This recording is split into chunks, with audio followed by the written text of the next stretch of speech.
आपके अपने चैनल गांव से में आज मैं आपको मिलवाऊंगा एक शहर की लड़की से। एक प्रशासनिक अधिकारी की पुत्री अमेरिका में जाकर के पढ़ाई लिखाई करती है, गोल्फर की खिलाड़ी बनती है, वापस आती है, गांव और गाय में मन रमता है, गाय पालती है और पूरा एक बिजनेस मॉडल खड़ा करती है। वो खुद की उत्पादन, खुद का पैकेजिंग, खुद की ब्रांडिंग, खुद की मार्केटिंग और किस तरह से वो आगे बढ़ती है, आइए देखते हैं। मैं 4 साल से एक एथलीट रही हूँ। मेरी लाइफ टोटली स्पोर्ट्स के बारे में थी और 4 साल की उम्र से मैंने स्क्वॉश शुरू किया। उसके बाद मैं गोल्फ में आ गई और गोल्फ को मतलब ऐसा बना दिया कि मेरे को वर्ल्ड नंबर 1 बनना है। और पूरे टाइम बस मैं गोल्फ प्रैक्टिस करती थी। गोल्फ में मतलब वर्कआउट्स, फिटनेस, सब कुछ। इवन स्कूल भी बहुत ही कम जाती थी मैं। मेरे फ्रेंड्स भी मुझे गोल्फर के नाम से ही जानते थे, मेरा रियल नाम शायद उनको पता भी नहीं था। और उसी की वजह से फिर मैं यूएस गई। यूएस में मैंने ट्रेनिंग भी की और साथ में पढ़ाई भी की। इकोनॉमिक्स की डिग्री मैंने वहाँ से ली। उसके बाद मैंने रियलाइज़ किया कि जो स्टेबिलिटी मैंने सोची थी एज अ करियर, वो गोल्फ में नहीं है, स्पेशली लेडीज़ के लिए। फिर मैंने डिसाइड किया कि मैं वापस आके कुछ ऐसा करूँगी जो कि जिसमें मैं अपनी कम्युनिटी को कुछ वापस दे पाऊँ। तो उस समय मैंने सोचा कि शायद मैं गोल्फ कोच बनूं, इतने साल का एक्सपीरियंस मैं आगे पास ऑन करूं, या फिर योगा टीचर। तो उसी समय बाय चांस ये प्रोजेक्ट मेरे रास्ते आया। मतलब कुछ लोगों को हम जानते हैं, उनका मतलब ये इच्छा थी इस प्रोजेक्ट को खड़ा करने की। उनके पास सारे रिसोर्सेज थे, लैंड था। एंड मेरे पापा हमेशा से मतलब उनको देसी गाय का मतलब वो बहुत रिस्पेक्ट करते हैं और उनको हमेशा से था कि कुछ हमें करना चाहिए उनके लिए। तो बाय चांस मैं आ गई बीच में एंड फिर मैंने ये प्रोजेक्ट टेकअप किया 5 साल पहले। गो पालन करना, उसके लिए गाय की ABCD समझना ये बहुत ज़रूरी होता है। इसके लिए कुछ ट्रेंड होना, ट्रेनिंग लेना, ये सब इस फेज़ को थोड़ा सा बताने की कोशिश करें। गाय ने खुद ही ट्रेन कर दिया मैं यही बोलूँगी। और बट मैंने क्या किया कि पहले 2.5 साल मैं बाकी लोगों के साथ ट्रैवल करती थी। बहुत से मैं और जैविक खेतों में जाती थी, जो प्रोग्रेसिव फार्मर्स हैं उनसे मिलती थी। अपने साथ मैं डायरी लेके चलती थी। मैंने 3-4 डायरी तो बस नोट से ही भर दी थी। एंड ऑब्वियसली मतलब उससे ज़्यादा ज़रूरी है प्रैक्टिकल। तो इन 100 गायों को खरीदने के लिए आपने कितनी गाय देखी होंगी? कितनी दूर की यात्रा, अभी तक कितने किलोमीटर घूम गई होंगी? मैं हर जगह जा चुकी हूँ। मुझे 2.5 से पौने 3 साल लगे थे पहली साहिवाल गाय अपनी मतलब लेने में, सेलेक्ट करने में। और स्टार्ट मैंने साहिवाल से किया था, डे 1 से। तो सोचिए 2.5 साल, कितने किलोमीटर, कितने गांव, कितने किसान, कितनी गाय देखी होंगी। तो कैसे बताऊं, मतलब इजी नहीं है। एंड सबसे मुझे तो लगता है कि काफ़ी चैलेंजिंग मैंने चीज़ टेकअप कर ली है, बट अब कर लिए तो करना ही पड़ेगा अभी आपके पास कितनी गाय हैं और कितनी ब्रीड हैं, ये भी तो बताइए। हमारे पास तकरीबन जो बड़ी गाय हैं वो 100 गाय हैं और उनके अराउंड 150 बच्चे, टोटल 250 का हर्ड है। और 7 ब्रीड है हमारे फार्म पे। साहिवाल, थारपारकर, राठी, गिर, हरियाणा, कांकरेज, कपिला, ये 7 ओनली देसी ब्रीड है हमारे फार्म पे। इन गायों से जो आपका दूध का उत्पादन है, या ये कहिए कि जो वायबिलिटी है पूरे फार्म की, उसको आप कैसे डिज़ाइन करती हैं? क्योंकि आपके पास एम्प्लॉय भी होंगे। कितने एम्प्लॉय हैं, उनकी सैलरी कितनी होती होगी, फिर उस सैलरी को मीट आउट करने के लिए आपने क्या कैलकुलेशन किया एक स्मार्ट फार्मर के तौर पर? तो मिल्क तो मैं बोलूँगी कि एक छोटा ही प्रोडक्ट है, मतलब एक बाय प्रोडक्ट है। और अब हम क्या कर रहे हैं कि मिल्क अपना बंद कर रहे हैं, उसकी जगह घी प्रोडक्शन में जा रहे हैं। तो जैसे आपने पूछा कि कितने एम्प्लॉय हैं, तो यहाँ पे अराउंड 30 लोग काम करते हैं। अराउंड 10 लोग तो गौशाला में हमारे गौपालक जो हैं, बाकी खेतों में है, मार्केटिंग में है, पैकेजिंग में है, डिलीवरी में है, और 30 के अराउंड लोग हैं। तो इनकम के लिए हम बहुत सी चीज़ें करते हैं। मिल्क के अलावा और भी बहुत से प्रोडक्ट्स बनाते हैं, जैसे मैंने आपको बताया वैल्यू ऐड करके घी बनाते हैं। फिर गोबर की हम मतलब खाद पे फोकस करते हैं। तो एक तो गोबर गैस हमारा है। गोबर गैस में जो प्रोडक्ट मतलब गोबर जाता है उसकी स्लरी बनती है, उससे इलेक्ट्रिसिटी जनरेट होती है और उससे हम वर्मी कंपोस्ट बनाते हैं, उससे जीवामृत, ये सब चीज़ें बनाते हैं जो कि हमारा सेल भी होता है। फिर उस जो हम वो मिट्टी में डालते हैं अपनी, उससे जो सब्जियां आ रही हैं, फ्रूट्स आ रहे हैं, वो हम सेल करते हैं कस्टमर को। तो एक पूरा मतलब इकोसिस्टम हमने बना रखा है। उसके अलावा हम अराउंड 2000 किसानों से भी जुड़े हैं जिनके हम प्रोडक्ट्स खरीदते हैं। बहुत से ऐसे बी कीपर्स हैं जो मधुमक्खियाँ पालते हैं, उनसे हम हनी कलेक्ट करते हैं। अराउंड 300 लेडीज़ हैं जो हमारे लिए तरह तरह के प्रोडक्ट्स बनाती हैं। इनफैक्ट अभी हमने दिवाली पे कुकीज़ लॉन्च की। क्या बात। हाँ, तो ये लेडीज़ हमारे लिए कुकीज़ बनाती हैं जो कि मतलब ज्वार और रागी और मल्टीग्रेन इन चीज़ों की कुकीज़ हैं और गुड़ से, हनी से उनको मीठा किया जाता है। मतलब ये भी है कि वैश्वी जो है ये एक तरह का सामुदायिक अर्थशास्त्र है, जिसको सामाजिक अर्थशास्त्र भी कहते हैं, सोशल इकोनॉमी। इस पर्सनल इकोनॉमी की जगह सोशल इकोनॉमी को आपने चुना, इसके पीछे की कोई वजह? इसके पीछे मैं यही बोलना चाहूँगी कि मुझे लगता है कि मैं एक ऐसी फैमिली से आती हूँ, मतलब मैं इतनी प्रिविलेज हूँ कि मुझे कभी ये नहीं सोचना पड़ा कि मैं अपनी रोटी कैसे कमाऊँगी या मुझे कल मतलब मेरा क्या होएगा। तो मतलब मैं एक बहुत प्रिविलेज बैकग्राउंड से हूँ, तो मुझे हमेशा से डे वन से ये था कि मुझे कुछ बाकी लोगों के लिए करना है, मतलब क्योंकि मुझे अपने बारे में चिंता करने की ज़रूरत नहीं है। अभी क्या लगता है कितने लोग जुड़े हैं? 2000 किसान और 30 एम्प्लॉय और भी कुछ? 300 लेडीज़ जैसे मैंने बताया जो SHGs हैं, सेल्फ हेल्प ग्रुप्स वाली। हमारा प्लान था कि लाखों फार्मर से जुड़ें और अब मेरे पापा भी मुझे बहुत हेल्प करते हैं इसमें। वो खुद यहाँ गौशाला में आते हैं, वो खुद जगह जगह जाते हैं, किसानों से मिलते हैं, उनको जोड़ते हैं अपने साथ। और मेन काम तो मार्केटिंग का ही है। जब प्रोडक्ट्स कस्टमर तक पहुँचेंगे तभी पीछे प्रोडक्ट्स किसानों के बिकेंगे, तो उनको जोड़ने का काम है हमारा। जो प्रोडक्ट की रेंज है उसमें कितने प्रोडक्ट हैं आपके पास जिनको आप मार्केट तक पहुंचाते हैं? मैं बोलूँगी अराउंड 50 तरह के प्रोडक्ट हैं एंड कैटेगरीज भी 10 के अराउंड होंगी। जैसे हनी मैंने बताया, ऑर्गेनिक स्वीटनर करते हैं, गुड़, शक्कर, खांड, ब्राउन शुगर, बूरा, और घी है। घी भी अलग अलग तरीके के बनाते हैं हम। और उसके अलावा दालें हैं, आटा है, मसाले हैं, चाय, इस बार हमने चाय भी लॉन्च की अपनी, कुकीज़, और एक दो प्रोडक्ट मैं ज़रूर मिस कर रही हूँ, बट हाँ ये अलग अलग और सब्जियाँ। मतलब ये है कि जो गाय है वो तो पूरी की पूरी इकोनॉमी का बेस है और उस पर सब चीज़ें खड़ी हैं। गाय की वजह से ही सब शुरू हुआ। मतलब पहले गाय आई, उसके बाद धीरे धीरे धीरे धीरे सब बढ़ता गया। गाय के गोबर से ये फार्म बना और उसके थ्रू किसानों से जुड़े और अब ये पूरा एक इकोनॉमी, मतलब सोशल इकोनॉमी जैसे आपने बोला, उस तरह से बन रहा है। हम आगे चलते हैं और देखने की कोशिश करेंगे उस गोबर गैस प्लांट को, देखने की कोशिश करेंगे कुछ जो प्रोडक्ट्स हैं, जो बाई प्रोडक्ट्स हैं, उन सब चीज़ों को जिससे इस पूरे फार्म को वैश्वी जो है वायबल बनाती हैं। शून्या फार्म में ये जो 100 से ज़्यादा गोवंश है, इसका जो गोवर है उस गोवर का ये वरदान है। और आप देख रहे होंगे यहाँ पर 200 क्यूबिक मीटर के 2 गोबर गैस प्लांट लगे हुए हैं और सामने इसका वहाँ से गोबर डाला जाता है और उसी के पास में आउट है।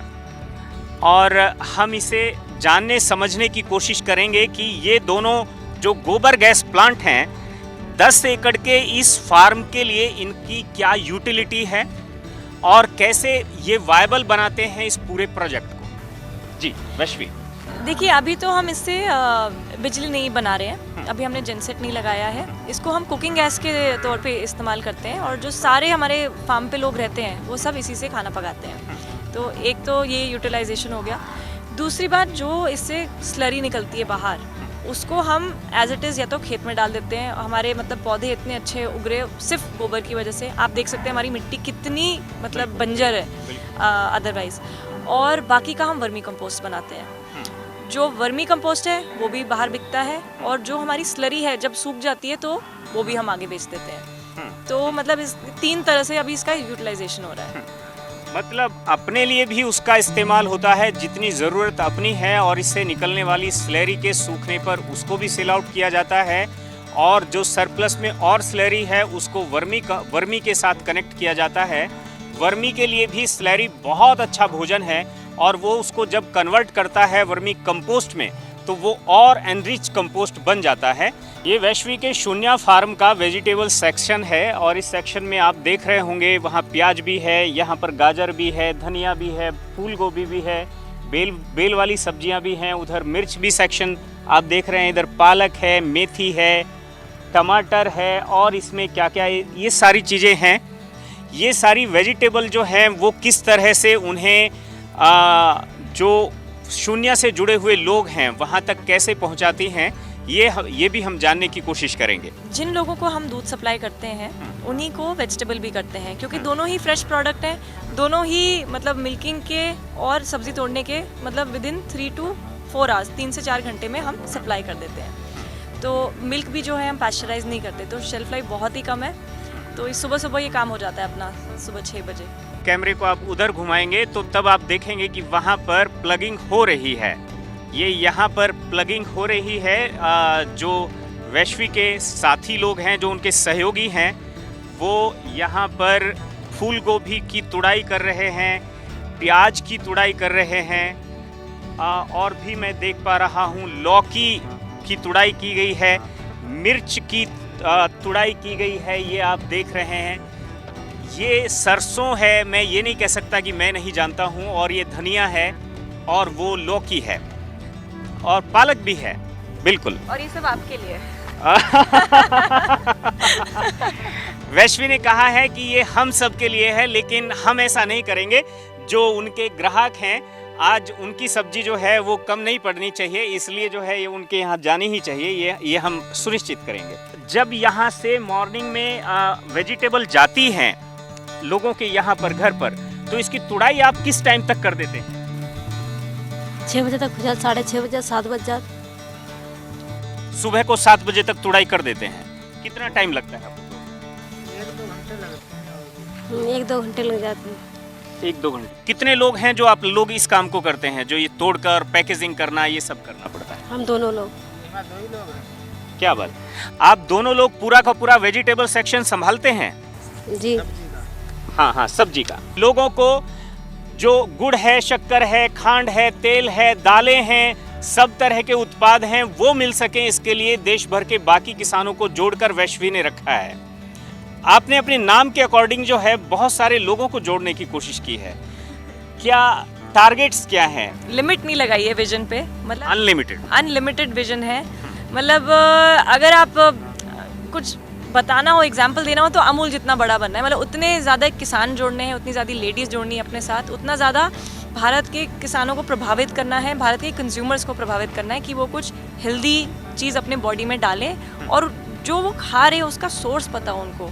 इसके लिए कोई विजन या एक्शन प्लान तैयार किया गया है पेपर पर कि अमूल जितना बड़ा बनना है? बहुत एक्सेल बनाई हैं, बहुत सारे डॉक्यूमेंट्स भी बनाए हैं, बट उससे कुछ फर्क नहीं पड़ता। आप जो ग्राउंड लेवल पे, वो सीक्रेट डॉक्यूमेंट है, वो आपको दिख रहा है। 10 एकड़ के इस फार्म में 6 एकड़ में फूड फॉरेस्ट को स्पेस दिया है और साथ में ग्रेजिंग लैंड है। और हम ये समझने की कोशिश करेंगे कि जिस लड़की ने कभी खेती को ठीक से देखा नहीं, उसने फूड फॉरेस्ट भी वो डेवलप करती है, वेजिटेबल सेक्शन भी डेवलप करती है, गोबर गैस भी डेवलप करती है, वर्मी कंपोस्ट भी वो बनाना शुरू करती है, साथ में 100 से ज़्यादा 7 तरह की ब्रीड अपने साथ में अटैच करती है, उन्हें पालती है। ये इतना सब कैसे कर लेते हो? पहले तो मैंने अकेले स्टार्ट किया था, फिर मुझे समझ में आया कि मैं तो अकेले हैंडल नहीं कर पाऊंगी इतना सारा, तो मैंने अपनी पूरी फैमिली को अपने साथ ज्वाइन करा लिया है। पापा, मम्मी, हस्बैंड, बहन, उनका हस्बैंड, हम सबको मतलब मैंने फार्म पे इन्वॉल्व कर लिया है। अपने अपने डिपार्टमेंट्स को देखते हैं। और मतलब अगर आप जानना चाहें कि ये कैसे हमने खड़ा किया फूड फॉरेस्ट यहाँ पे, तो सबसे पहले मैं आपको ये ज़मीन दिखाना चाहूँगी।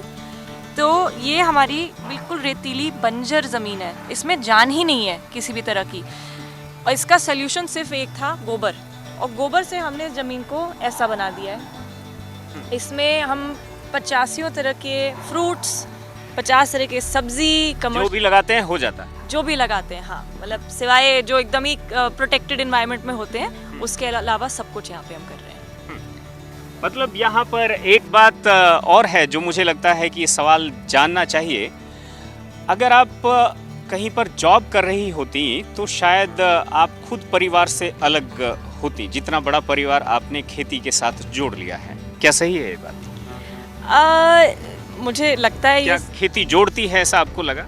बिल्कुल बिल्कुल, मतलब क्योंकि ये परिवार अब एक्सटेंड हो गया ना, अब बस हम लोग नहीं है, मेरे साथ अब किसानों का परिवार है, जो किसान भाई हैं और उनके साथ जो हमारी लेडीज़ जुड़ी हुई हैं, तो परिवार बहुत बड़ा हो गया है और कहीं ना कहीं मेरी पूरी फैमिली इस विजन के पीछे सपोर्ट कर रही है, जो कि जॉब में कभी भी नहीं हो सकता था। जॉब में तो आप सही बोल रहे हैं, एक इंडिविजुअल तरीके से ही चलता एंड एक हम सीढ़ी चढ़ रहे होते बस। वो घर 10 एकड़ का नहीं होता। हाँ यस बिल्कुल, और हम ऐसे नेचर में नहीं रह रहे होते और बात कर रहे होते। बिल्कुल। अगर आपको मतलब एक बड़े घर में रहना है तो उसके लिए आपको खेती जैसा ग्रीन इकोनॉमी का प्रोफेशन अडॉप्ट करना चाहिए। अगर आपको 4 एकड़ के, 6 एकड़ के या 10 एकड़ के या उससे भी बड़े घर में रहना है तो आपके लिए ये बढ़िया ऑप्शन हो सकता है। आप केवल खुद नहीं बल्कि अपने परिवार के और रिश्तेदार भी आप अपने वो भी कम पड़ जाते हैं। साथ में आपको उन्होंने बताया कि 30 से ज़्यादा लोग हैं जिनको वो अपने साथ डायरेक्ट अपने साथी के तौर पर, सहयोगियों के तौर पर जोड़ कर रखती हैं एज ए एम्प्लॉय, और साथ में वो 2-1 हज़ार किसान परिवार और 300 के आसपास वो महिलाएं जो सीधे इस फार्म को सपोर्ट करती हैं। और ये सब इंटरडिपेंडेंट है, इंडिपेंडेंट नहीं है। दरअसल जिस सेक्शन में मैं आपको लेकर आया हूँ, ये जो सेक्शन है एक तरह से यहाँ पर पैकेजिंग है, मार्केटिंग का सेक्शन है, एडमिनिस्ट्रेशन का सेक्शन है, और यही वो सेक्शन है जो इस पूरे प्रोजेक्ट को वायबल बनाता है। यहाँ पर जो देश भर में शून्य के साथ जुड़े हुए जो हज़ारों किसान हैं, उन किसानों के जो उत्पाद हैं वो यहाँ पर आते हैं। आप देख रहे हैं ये तरह तरह के शहद यहाँ पर आपको मिलेंगे। पैकेजिंग ऊपर की तरफ अगर आप देखेंगे तो खांडसारी पाउडर भी है, खांडसारी शुगर भी है, ठीक है, चना दाल है, मूंग दाल है, अरहर दाल है, जगरी पाउडर है, ब्राउन शुगर है, फिर अब सब तरह की चीज़ें देखेंगे। और अगर मैं कहूँ आगे चलकर अगर हम देखें चीज़ों को तो यहाँ पर हम और समझ सकते हैं कि किस तरह से यहाँ पर गिफ्ट पैक तैयार किए गए हैं। कितने तरह के गिफ्ट पैक तैयार किए गए हैं ये भी मैं वैश्वी से पूछने की कोशिश करूँगा। वैश्वी, आप हमें इस यात्रा को यहाँ शुरू से और आखिर तक अब आप पूरा करें। श्योर। तो ये है हमारा ऑल इन वन बॉक्स। जितने भी कैटेगरी के हमारे प्रोडक्ट हैं वो सारे इस बॉक्स में पाए जाएंगे, जैसे कि कोल्ड प्रेस्ड ऑयल, कच्ची घानी, सरसों का तेल, मूंगफली तेल, हनी, घी, खांडसारी शुगर, चाय और 3 तरह के स्पाइसेस। ये बॉक्स अराउंड 2500-2600 रुपये का पड़ता है। ये है हमारा ऑलराउंडर बॉक्स, जिसमें एक देसी घी या पहाड़ी घी, 2 तरह के शहद, नेक्टर हनी और 2 तरह के ऑर्गेनिक स्वीटनर्स हैं। अब इसमें आप कितने भी कस्टमाइजेशन कर सकते हैं, तो कोई लिमिटेड नहीं है कि बस इतने तरह के ही बॉक्सेस होंगे। मतलब ये वो सारी चीज़ें हैं जिसको पैकेजिंग और यहीं से वो सारी मार्केटिंग की जो टीम है आपकी वो भी यहीं पर साथ में जुड़ी होती है। उससे आप मिलवाएंगे? बिल्कुल, आइए। यहाँ आप देख रहे होंगे दीवारों को भी, दीवारें पक्की हैं लेकिन उन्हें कच्चा करने की कोशिश की गई है फिर से। और ये वो टीम है, किसी भी एक प्रोजेक्ट को खड़ा करने के लिए एक टीम वर्क की ज़रूरत होती है और वो वर्क आपको यहाँ पर दिखाई देगा। हम जो यहाँ पर लोग हैं उनसे आपको रूबरू कराएंगे और हम सबसे जानना चाहेंगे उनके नाम क्या हैं और वो इस पूरे शून्य फार्म में उनकी रेस्पॉन्सिबिलिटी क्या है। जी, आप अपना नाम बताएं, आपकी रेस्पॉन्सिबिलिटी क्या है? जी, मेरा नाम गुलशन कुमार शर्मा है और मैं यहाँ का डीएमई हूँ। हाँ। और मेरा यहाँ काम है जितने भी सारे सिस्टम है उसको मैनेज करना, सिस्टम बनाना, किसी को कोई भी प्रॉब्लम होती है, टेक्निकल प्रॉब्लम, तो उसको सॉल्व करना। बिल्कुल। जी, मेरा नाम भूमेश है और मैं सेल्स टीम में हूँ और अपने प्रोडक्ट की जानकारी मैं अपने कस्टमर तक पहुँचाता हूँ। वैसे मेरी लोकेशन साउथ दिल्ली में है। Thank that's all. मेरा नाम आकाश है, मैं भी सेल्स टीम में हूँ और मेरे अंडर में डिलीवरी भी है। मैं अपने कस्टमर की जो भी प्रोडक्ट्स की डिलीवरी होती है उन्हीं समय से उन तक पहुँचाता हूँ। मेरा नाम महेश कुमार है और मैं यहाँ पे पैकिंग सुपरवाइज़र हूँ। मेरा काम है कि जो भी प्रोडक्ट आते हैं डिलीवरी के लिए हम उनकी पैकिंग करवाते हैं। शून्य के कुछ और साथी हैं। जी, मेरा नाम बॉबी चौहान है, मैं यहाँ पे कस्टमर रिलेशनशिप मैनेजर हूँ और जो भी कस्टमर्स की क्वेरी आती है, कस्टमर्स के ऑर्डर आते हैं, मैं उनको फुलफ़िल करता हूँ और टाइमली हम रिस्पॉन्ड करते हैं कस्टमर्स को, चाहे किसी भी फेस में। शिकायत भी दूर करते हैं। हाँ जी, बिल्कुल। जी, कॉर्नर में। हाँ, हेलो, माई सेल्फ अभिषेक, मैं यहाँ पे एज ए क्वालिटी इंचार्ज हूँ और मेरे अंदर में यहाँ पे जो भी रॉ मटेरियल आ रहे हैं, टैग मटेरियल हैं और जो फिनिश गुड्स हैं, उन सभी की ओवरऑल जो क्वालिटी की रिस्पॉन्सिबिलिटी वो मेरे अंडर में है। मेरा नाम नीरज गौतम है और मैं सेल्स देख रहा हूँ यहाँ पे। यहाँ पर आपने देखा कि किस तरह से ये कच्चा घर है एक तरह से, और पक्के इरादे वाले लोग यहाँ पर बैठे हुए हैं, और कुल मिलाकर के शून्य का जो स्लोगन है उसके साथ हम चाहेंगे कि इस अंश को हम पूरा करें। शून्य बढ़ेगा, हम बढ़ेंगे। ऐसा कहना सही नहीं है। मैंने तो अपनी आंखों से देखा है, जब घर में कोई बच्चा माँ का दूध छोड़ता था तो उसके लिए घर में एक दूध देने वाली गाय बांधी जाती थी, और उसे धारोष्ण दूध जो है, यानी उसके नीचे से ऐसे निकला हुआ दूध जो है, वो उसको पीने का जो उसको इंटरेस्ट है वो उसमें पैदा किया जाता था, जगाया जाता था। उस बचपन की याद ताज़ा करने के लिए मैंने एक बार फिर ये कोशिश की है, और ये शायद सबसे परफेक्ट टेस्ट है इस दूध का। हम यहाँ पर आखिर में ये समझने की कोशिश करेंगे कि वैश्वी का गाय कनेक्शन क्या है, गाय ही क्यों पाली, कुछ और भी कर सकते थे। कर तो बहुत कुछ सकते थे, पर उस समय मैंने रियलाइज़ किया कि कितना ज़रूरी है ये जो विषय है इसको फोर फ्रंट पे लाना, कि देसी गाय जो है हमारी क्यों ख़त्म हो रही हैं, जबकि पहले तो पूरी इकोनॉमी हमारी गाय पे चलती थी और हम इनको गौ माता मानते हैं, और फिर ये क्यों ख़त्म हो रही हैं। दूसरी बात, जो किसान भाई हैं उनकी जो सिचुएशन है वो क्यों डाउन होती जा रही है, फार्मर इतनी सुसाइड क्यों कर रहे हैं, तो उनको जोड़ के उनकी हम आमदनी बढ़ा के उनको सपोर्ट कर रहे हैं। और तीसरी बात, जो हमारे कंज्यूमर हैं, जो हम लोग हैं, हम क्या खा रहे हैं, अपने शरीर में क्या डाल रहे हैं, हमें आइडिया ही नहीं है। क्या आपकी कोशिश रहती है कि जो किसान आपके साथ जुड़े हैं वो किसान अच्छी ब्रीड और अच्छी तरह से वो गो पालन करें, और जैसे छोटे छोटे बच्चे जैसे पैदा होते हैं उन्हें अच्छा नंदी उनके गांव में जाए, और गो संवर्धन में आपका कंट्रीब्यूशन भी उनके साथ हो, क्या इसकी कोशिश रहती है? जी बिल्कुल, बिकॉज़ शुरू में जो मैंने ठोकर खाए, मैं नहीं चाहती कि बाकी लोग भी खाएं। मैं बहुत से फार्म पे गई, जो लोग बहुत अच्छा काम कर रहे हैं वो गाय देते नहीं है, और जो गाय देते हैं उनकी गाय लेने लायक नहीं है। तो हम यही कोशिश करते हैं कि हम लोगों को वो चीज़ प्रोवाइड करें जो मुझे नहीं मिल पाई थी शुरू में। तो यहाँ की जो ब्रीड है वो सारे किसानों के लिए अवेलेबल है, और उनको हम गाइड भी करते हैं कि कैसे आप अपना नस्ल सुधार पे काम कर सकते हैं, कैसे उनके गोबर को यूज़ करके आप खेती कर सकते हैं, जो उनको ऑलरेडी बहुत अच्छे से पता है। ये थी वैष्णवी सिन्हा की कहानी, जिन्होंने अमेरिका से आकर नोएडा में एक छोटे से गांव में गायों को पाला, साथ में बहुत सारे किसानों को अपने साथ जोड़ा, और जो लोग प्राकृतिक खाद्य पसंद करते हैं, प्राकृतिक खान पान पसंद करते हैं, ऐसे लोगों को अपना क्लाइंट बनाया।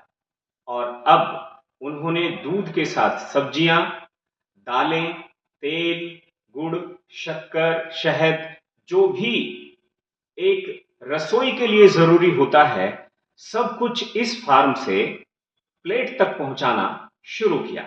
अगर आपने भी कुछ ऐसा प्रयास शुरू किया है तो मुझे आप जरूर बताइए। हम आएंगे आपके गांव तक और दिखाएंगे गांव से।